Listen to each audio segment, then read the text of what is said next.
In the heart of a dimly lit Tokyo apartment, a thick blanket of silence settled over Taro Yamada, a weary figure of 28, whose pale skin seemed to blend into the shadows. Raindrops tapped rhythmically against the window, the sound mingling with the rustle of crumpled tissues, empty instant noodle cups, and unopened mail scattered around him like remnants of a life long abandoned.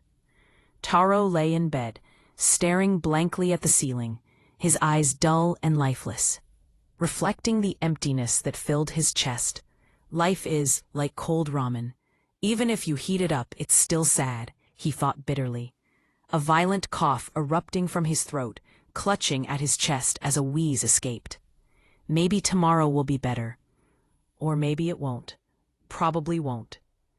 The weight of his words hung heavily in the air, before his breath slowed, then finally succumbed to silence, drowned out by the relentless rain.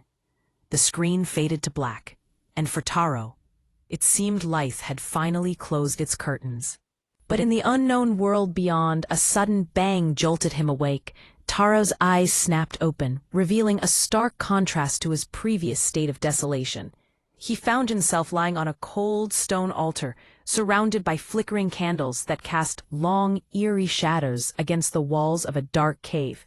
Over him stood a woman, Moriana, a striking figure in her mid-20s, adorned in black ornate armor, raven hair cascading down her back, and crimson eyes piercing through the darkness. "Ugh, not another one," she muttered, her tone dripping with annoyance. Eh? Where am I?" Taro's voice trembled, confusion evident in his wide eyes. "You're supposed to be my champion of death. Instead, you look like you lost a fight with a futon," she replied, her sarcasm laced with frustration. Taro chuckled weakly. "I think I did." Moriana sighed, rolling her eyes dramatically. "I was trying to resurrect the Dreadlord Skullbane. Instead, I got you." "Oh, sorry?" Taro mumbled, his expression a mixture of bewilderment and regret. "Yes, very sorry.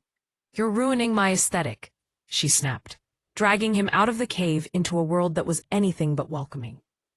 The sky above was a blood-red, ominous and foreboding, while a giant skeleton dragon roared in the distance. "So, is this heaven?" Taro asked, glancing around, hope flickering for a moment. Moriana smirked darkly. "Heaven? Oh no, darling. This is much worse." As they ventured forth, approaching a burning village, Moriana waved her staff, summoning a wall of undead soldiers that rose from the scorched earth.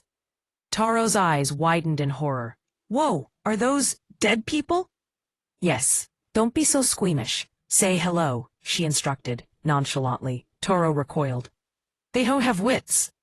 The night wore on, and as screams echoed from the burnt-out village, Taro sat on a rock, feeling sick and dizzy. "In my old life, I couldn't even get out of bed. Now I'm front row for the apocalypse. It's kind of nice not to be the most miserable thing in the room," he reflected, a bittersweet smile creeping onto his face as he watched Moriana return, blood smeared across her cheek, grinning like a cat after a kill. "That's better. Now, about you, what were you before I brought you here?" she asked, her curiosity piqued. "An office worker. I stamped documents. Until I got sick," Taro replied quietly, his voice laced with melancholy. "Perfect. You'll stamp death warrants now," she quipped, and thus began Taro's unorthodox journey into necromancy, a montage of failed attempts where skeletons sneezed and zombies coughed only to die again. Moriana's annoyed face often hid the smirk that betrayed her amusement. But as Taro coughed violently once more, Moriana's expression shifted from annoyance to concern. "You're dying? Again?" she pressed, her voice suddenly serious. "Guess I'm not built for multiple lifetimes," he gasped, exhaustion palpable in his words. With a tight smile, she grabbed his face, her eyes glowing with an otherworldly light. "You don't get to die without my permission," she stated firmly. A warmth surged into his chest, only to be met with an overwhelming flood of pain. "A piece of my soul.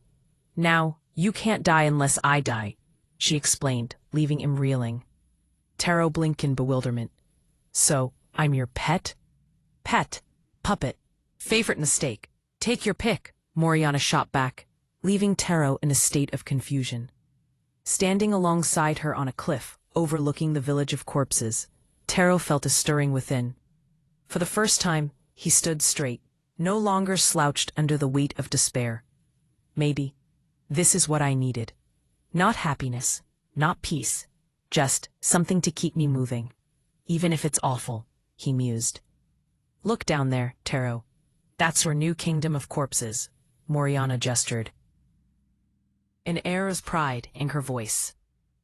Taro nodded slowly, a hint of acceptance creeping in.